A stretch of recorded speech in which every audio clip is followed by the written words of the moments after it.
Welcome to the Slop Farm. Enjoy the video. You start by locking down the source and capture settings. Use a wired mic or a high SNR condenser and set recording to 24-bit WAV at 48K HC. Once done, position the mic close and reduce preamp gain so peaks sit near -12 dBFS. This preserves headroom for processing.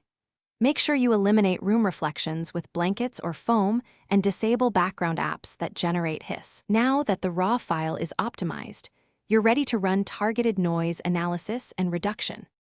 You now analyze the track and extract a noise profile. Either select a noise-only region or let the software estimate it. Then apply spectral denoise with conservative reduction settings, reduce artifacts by lowering strength and increasing smoothing. Use narrow notch filters for hums and an adaptive denoiser for changing background noise.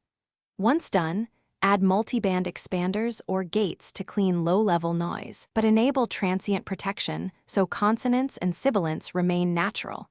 Make iterative passes, previewing at real listening levels. You finish by applying subtle EQ to restore tonal balance and mild compression to control dynamics. Avoid heavy processing that reveals denoising artifacts.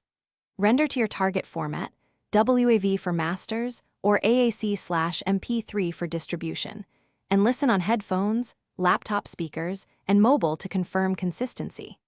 If you hear swishy or metallic artifacts, back off the noise reduction amount, increase temporal smoothing, or use spectral repair on specific regions.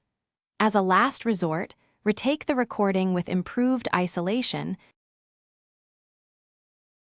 Thanks for watching. Consider subscribing if we helped you today.